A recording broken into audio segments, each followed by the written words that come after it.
Hello everyone! Now I may have said I was planning to do some more of these back in December. And now it's June. Yeah, that maybe didn't quite go to plan. But no matter, because Season 2 is upon us.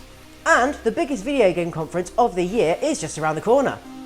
So what better way to kick off Series 2 with our now annual E3 Spectacular. Roll titles.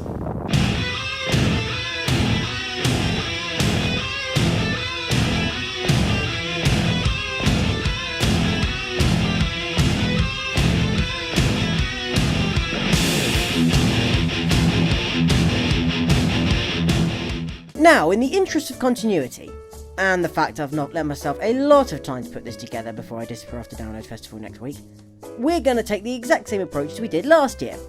I'll talk about some of the games we're expecting to see during the show, as well as make a prediction or two of my own. And then next week I'll do a debrief on what actually happened, and mostly flap about like a pigeon losing its car keys.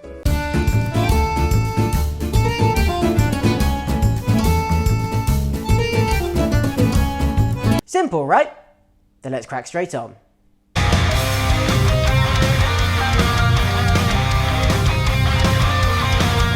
EA have decided to avoid the notorious LA Monday morning traffic this year and put on their conference on Sunday instead. After last year's festival of developer diaries and teaser trailers, I think we're all hoping to see some actual video games this year. Battlefield 1 will be the lead title for certain, taking the Frostbite engine and dropping it into the trenches of World War I. Have to say actually, kinda looking forward to this. Mass Effect Andromeda feels like it's been around forever, and yet we still don't really feel like we've seen anything from it yet. It would seem crazy not to see it here, and hopefully get a confirmed release date for it. We're also getting another Titanfall, which I really liked, but could have done with a proper campaign.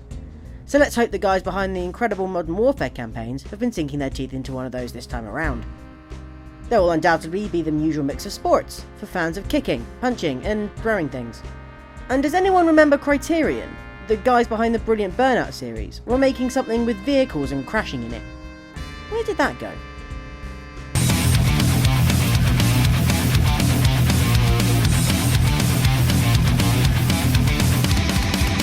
After Bethesda pulled a Fallout 4 card last year, it's hard to see how they're going to top it this time around. We've already got what we believe to be all the DLC we're expecting for it, and the console mods are just starting to be rolled out as well. So what games can we expect?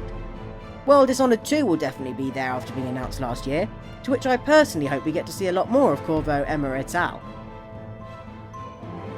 There will most likely be some DLC for Doom now that it's been released, and expect some more news on Battlecry, their already now inferior version of Overwatch. But what else? Actually, there's not a lot to go on, and there's very little news out there as to what else might be being discussed. So why have a whole press conference if you're not going to make any major new announcements? Unless...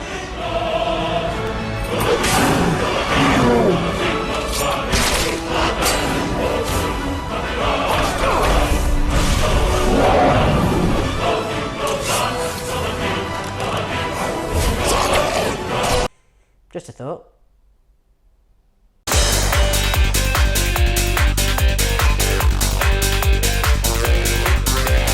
I made quite a few missed calls about the Microsoft press conference last year, mainly because they have a habit of teasing trailers and then going quiet on them for a couple of years.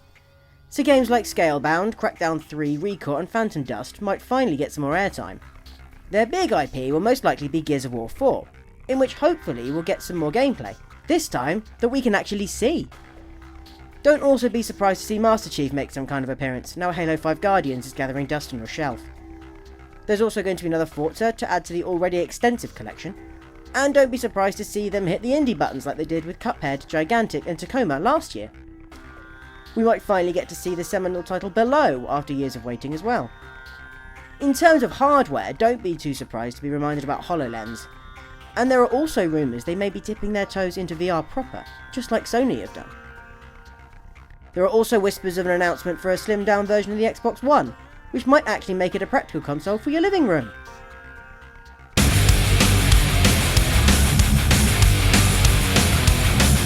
Putting this in a Headline Monday slot is a bit like putting Daphne and Celeste on the Reading and Leeds stage after Slipknot.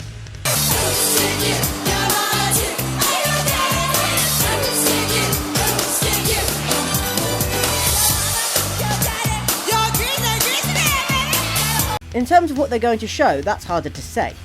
Personally, I'd expect lots of VR and hardware announcements, since the PC is pretty much the only way to experience the current generation of this technology. But there are a few non-VR games we may see pop up here. Cliff Bleszinski's Lawbreakers would be the perfect complement to the current generation of bombastic, colourful shooters, and seems primed for a PC release. There's also another Sid Meier's Civilization in the works, so expect any announcements for that here. And I guess the rest will remain a mystery. To be honest, I fell asleep before last year's show, so this will be pretty much new to me as well.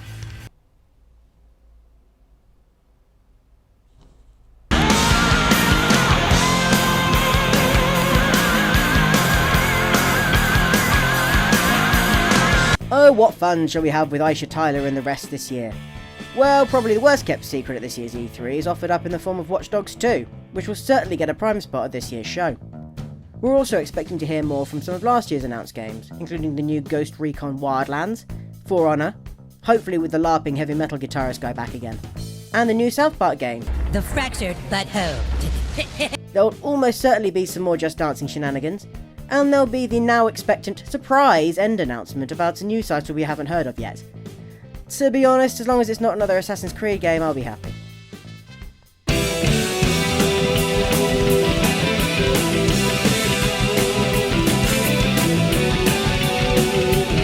Potentially a lot to get through here, but then again, potentially none of this will happen, so let's work in some hypotheticals. Call of Duty's transition in partnership guarantees them some primetime showing here with their horrendously titled Infinite Warfare.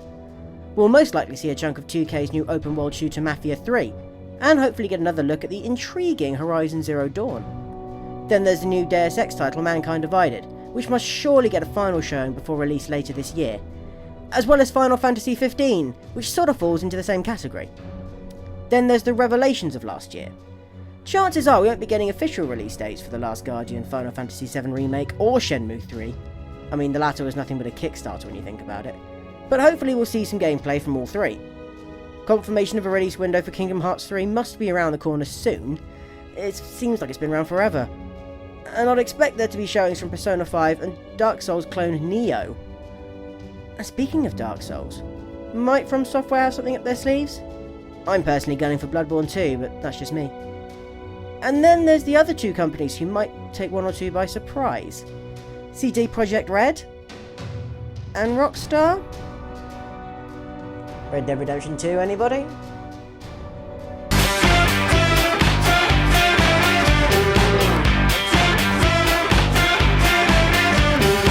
Astonishingly, there will be no NX announcements at E3 this year at all. In fact, Nintendo have decided to hold back almost everything they're currently working on, and instead just focus on one major title, and most likely the swan song of the Wii U, the new Legend of Zelda game. We first saw this at Nintendo Direct back in 2014, and haven't heard much since. But since they've given themselves a full hour on the Tuesday, you'd expect Nintendo to deliver a lot of new information, and gameplay, from the game. But since that's all Nintendo have to show us, this section of the show's been cut a bit short. So instead, here's a picture of an otter, and some funny music.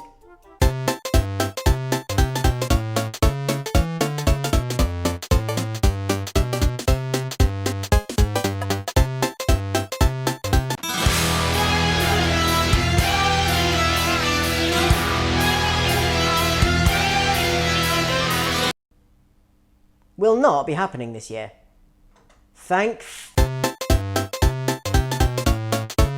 And that's it. You'll be able to follow all the announcements live on the week beginning 12th of June on various streams around the internet. Or tune in to next week's show for a full debrief, and then over the coming weeks for more of my irreverence and opinion. If you want to contact me, you can on my Twitter at MTHSimpson, and don't forget to like this video and subscribe to this channel for more of the Gamer Infinite goodness. I'll see you next week.